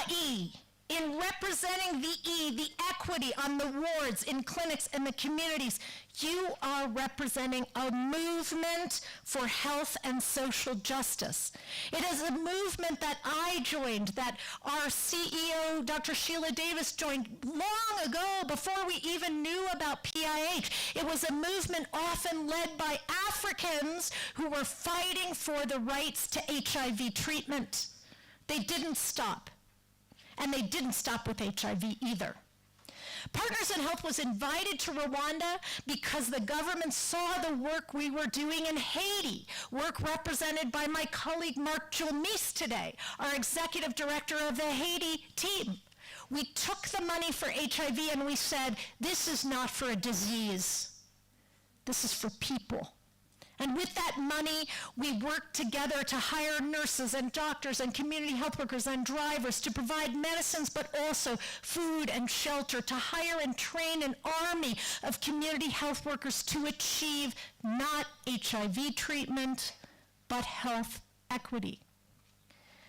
You are part of that movement, and we welcome you. Dr. Dooley was standing here in a sweatshirt like he always wears because we at PIH are kind of in the field. We don't look that fancy. Often we have to wipe off our clothes before a meeting with the ministry because we're coming in from our wisdom of the feet. Dr. Dooley gave you a small pin of the Partners in Health symbol, the hands that represent that we are in this together ourselves with our patients, with community health workers, with families, with communities. We encourage you to wear that with your UGHE jacket and wear it close to your heart. The privilege you get today by wearing this white coat, the University of Global Health Equity's white coat, is not the privilege of being a big shot. Sorry. It's the privilege of proximity. Proximity to patients and the practice of social medicine requires humility, listening and understanding, as I said. It is a privilege, as Dr. Natalie mentioned, to be there at the most intimate and vulnerable times in your patients' lives. To be with human beings, whether they are doing well or doing poorly, whether they live or die, whether they are completely cured or will suffer a long-term disability. We have made that choice of proximity through their lives. The other proximity I need you to think about is the proximity to teamwork. None of you will do your work alone. Social justice is a team sport. And we are soccer players. We are not tennis players. Messi would be no good if he didn't have 1 million people around him. We have to learn from the nurses about family dynamics, the bedside reality, the conversations they've had in the shift at 2 o'clock in the morning. We need to learn from drivers like my dear friend Andre about the distances that patients travel, the conditions of the road, and they are the eyes and ears of what the community looks like. We need to learn from cleaners about how is it that they are able to keep our patients in good and dignified conditions. These people are part of your team, and you must remain proximate to them. And the last is the proximity to truth. The radical notion that adverse social forces like the lack of food and housing and jobs, the forces of racism, gender inequality, these are the things that cause unequal health outcomes. But this notion is not radical to the world's poor. They know it to be the truth. Maybe your parents, maybe your grandparents, maybe you yourselves have known hunger. This is not a result of bad choices. And you now can choose to have proximity to the truth. Don't ask a patient if they had a balanced diet. Ask them if they ate. Ask them how often they have meat, whether they've eaten in the last day, 2 days. With my colleague Kate Oswald, we had done a study. We had to ask people, had they had a taste of food in the last 5 days in Haiti? Understand with humility that the E means assuming that the deck is stacked against the world's poor and that we are venturing with the proximity to the truth in trying to solve that. So in wearing this white coat and joining this international movement at Partners in Health and around the world, it's a heavy weight. Heavy as that coat that Dr. Abebe was talking about. And even at my advanced age, as the coat is lighter and I don't carry in my pockets as many books as I used to, the weight is heavy on me, but you make the weight lighter. My colleagues who are community health workers make the weight lighter.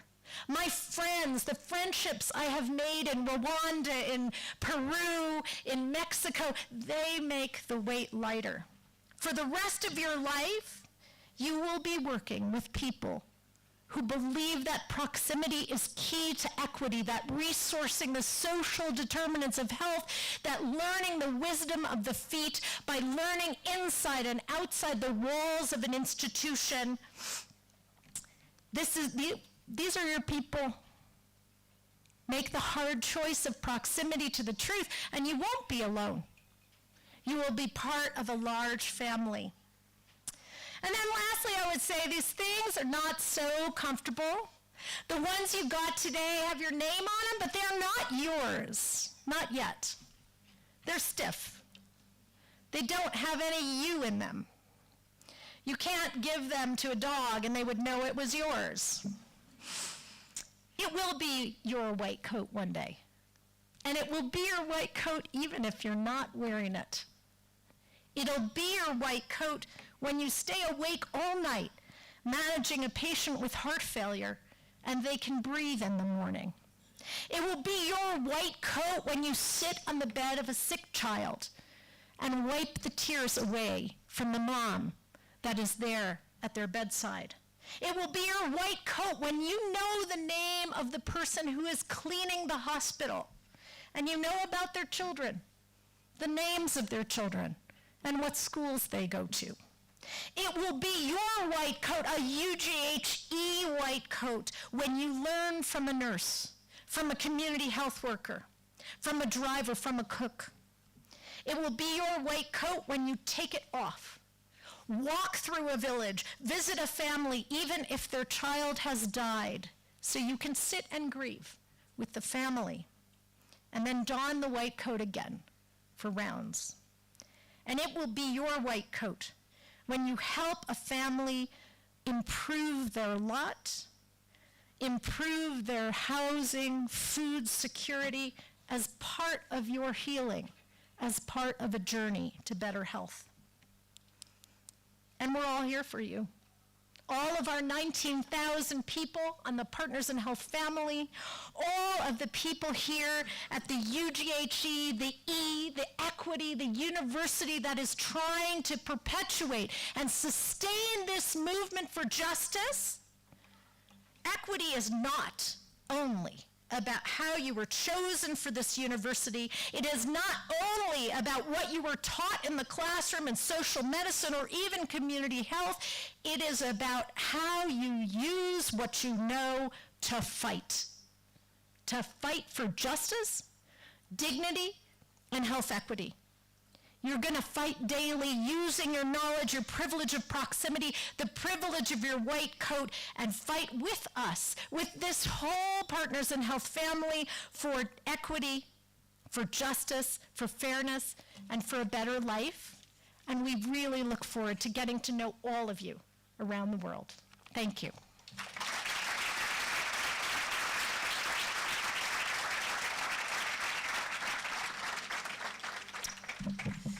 Thank you, Dr. Joia, for your empowering words. I don't have anything to say after that. I thank you. Yeah. So unfortunately, we couldn't have our Chancellor, Dr. Yong Kim, here with us. So I'm welcoming to the podium Dr. Sheila Davis, the CEO of Partners in Health, to convey his message to the MBBS class of 2026. Please welcome.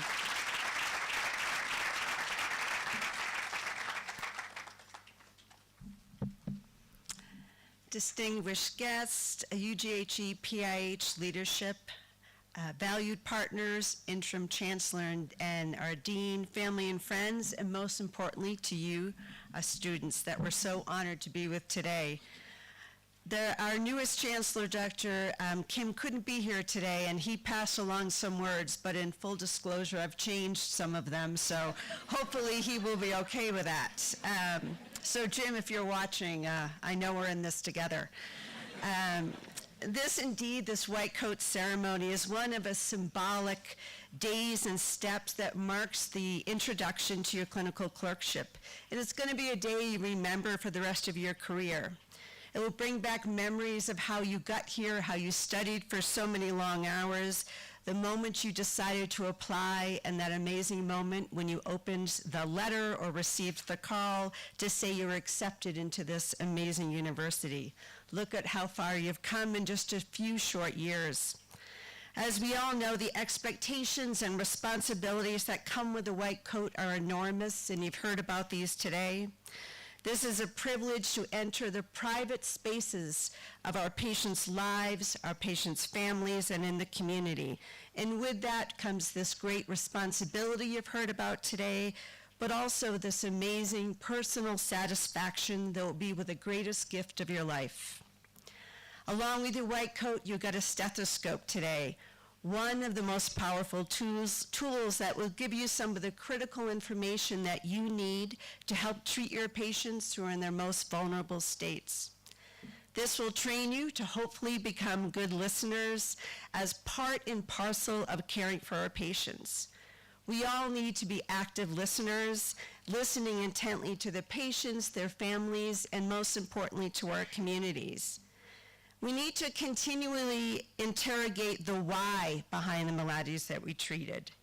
Doing so will guide you through one of the most formative times in medicine to address the social determinants and treat patients with dignity and facilitate tangible outcomes. As we see more and more complex global crises, a large part of your part of the future in medicine, as you heard from Dr. Mukherjee, will the ability to use innovation as a social medicine lens to address the challenges of your patients, the families, and the communities. We challenge you to continue to listen and learn from your patients and other members of the healthcare teams.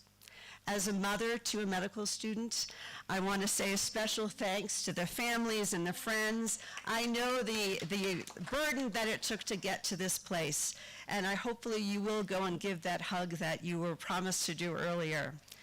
We're looking forward as the PIH family to see you flourish and walk through this journey as part of this UGHE and PIH community, and it is a great honor to be with you today. The staff, the faculty, the entire UGHE and PIH community, and also in behalf and in honor of our beloved founder, Dr. Paul Farmer, who couldn't be with us today, as we all know, but we know is here in spirit and lives on in all of us. Congratulations and welcome to the family.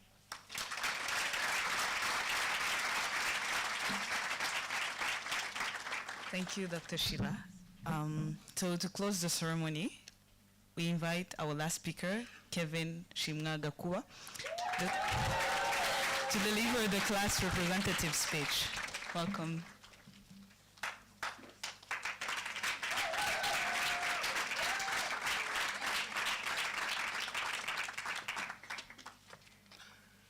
Is anybody drowsy or distracted? Yeah, expected, right? Is anybody still awake? Just a few minutes. Distinguished guests of honor, the Chancellor and Vice Chancellor of UGHE, the entire UGHE community, students, faculty and staff, families and friends, all protocol observed, good afternoon once again. We are all grateful to God for making it to this day.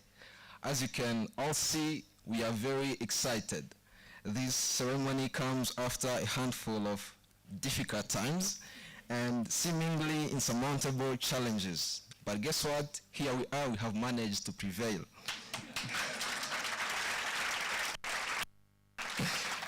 We have sat through many content done exams and quizzes that occasionally left us wondering whether we had attended the lecture, and passed Viva exams until the last one we had a few weeks ago. And it was only 2.5 years ago that all 36 of us received our UGHE admission letters. We were and still are in some ways very different, but one thing we had in common is that we wanted to be great doctors and play our role in improving our country's and the world's healthcare systems. And once we began our online preparatory phase of med school, we were introduced to various fascinating concepts, one of them being the 5 S's: staff, space, social support, and systems, which were further highlighted in the documentary, the very good documentary, Bending the Arc, and featured in the documentary were UGHE's co-founders. Their dedication to the purpose of making healthcare accessible was and continues to be inspiring, showing us that our mission goes beyond doctoring to further involve the significant issues of social justice. And with the excitement of learning new concepts, however, came the realization that our workload was steadily growing with each passing day. As our dean had so eloquently put it, it will keep increasing, and it did. Luckily for us, we had UGHE's finest lecturers, course coordinators, and academic administration assistants to help us through this ordeal. We slowly adjusted and learned to be more efficient. In fact, some of us became so efficient that they now watch osmosis videos at a ×2 playback speed. You know yourselves. Yeah, the journey ahead is still long, but all of us can agree that we couldn't have made it without the support system we've been blessed to have for the last years. To begin with, our professors, Dr. Robert Ojiambo, who was not only like a parent to us, but also never failed to make us laugh in each of the physiology lectures we had together. And let me tell you that there is no professor who is as worried as Dr. Robert when students are failing. So, Dr. Robert, we sincerely hope that we didn't give you any heart attacks. Dr. Joshua, the best motivational speaking professor.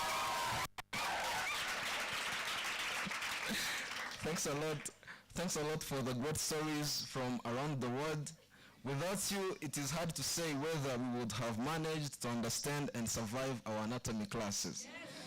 Dr. Dio, who never failed to seize an opportunity to tease us whenever he forgot an important concept in pathology, and always brought up humorous stories whenever he noticed someone starting to get drowsy in an afternoon class. And my colleagues will all agree that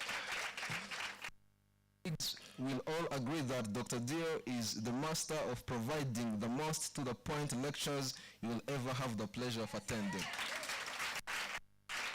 Dr. Daniel, a big-hearted man who reminded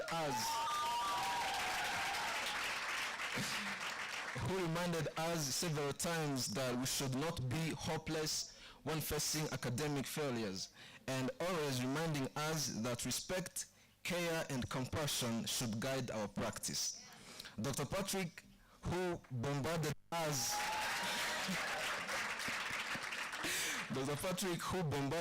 with several names of microorganisms and promised that they would stick to our minds with time.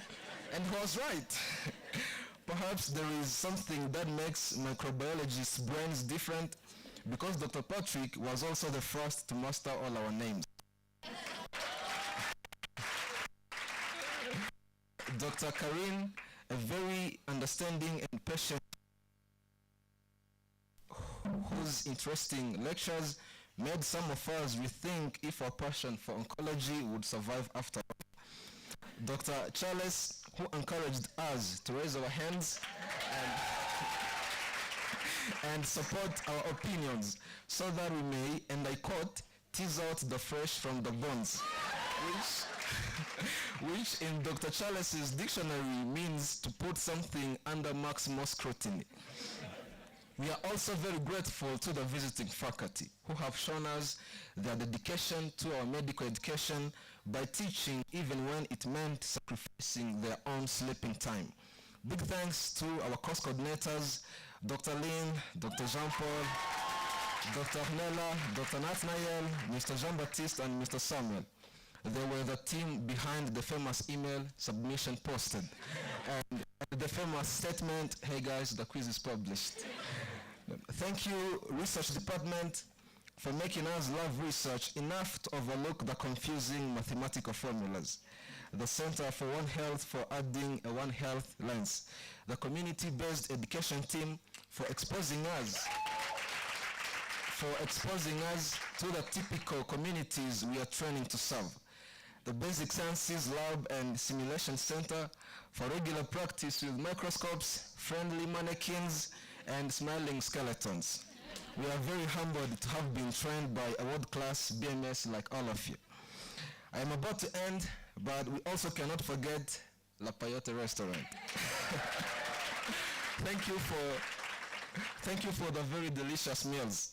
And of course, our gratitude also goes out to the most welcoming hospitality team any university student would ever hope for.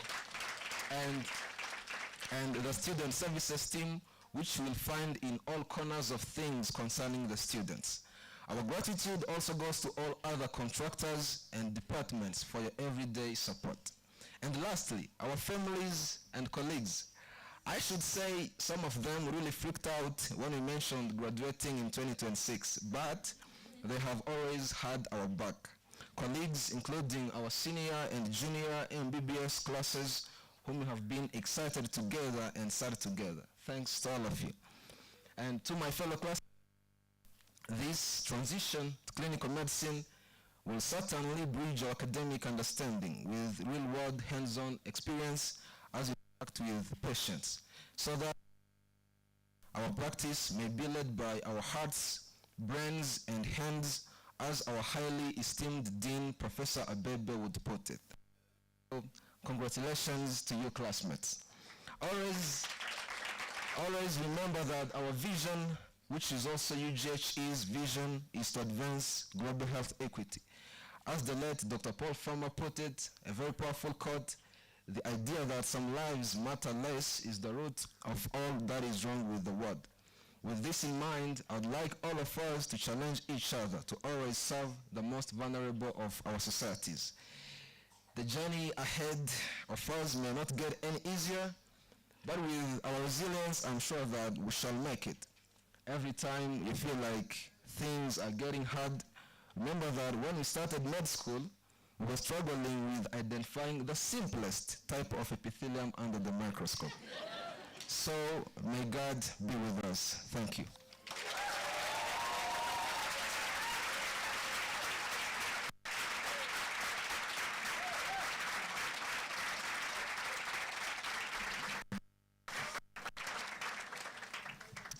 Thank you, Kevin, for the wonderful address. I really thank you for being a wonderful class. I and I think the other BMS faculty will really miss you in class. Okay, so I would like to invite the Dean of the School of Medicine, Professor Bekele, to give us the vote of thanks and to officially close. Thank you, Dr. Arlene. Well, as they say, all good things must come to an end. This is a really great day. I am a very happy dean. I would like to first acknowledge and thank Charlene. Where is she?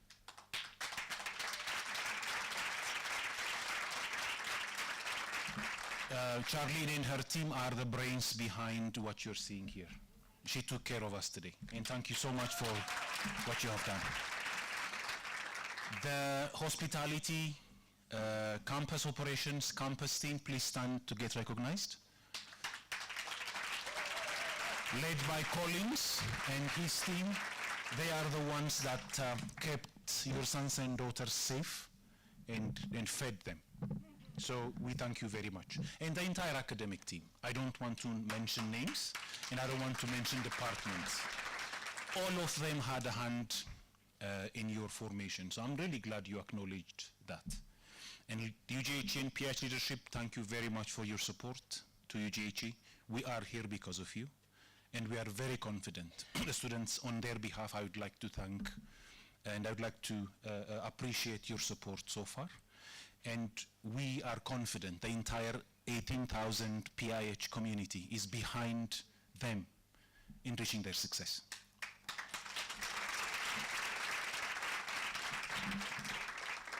I guess that would be it. What is left now is a photo session. If you, the MBBS 26 could walk down the stairs to the kitchen, I will be following you. Your group representatives would be carrying the signed pledge, and will file down to the kitchen. And your families, your faculty, the guests will be following us later. Thank you very much, everyone.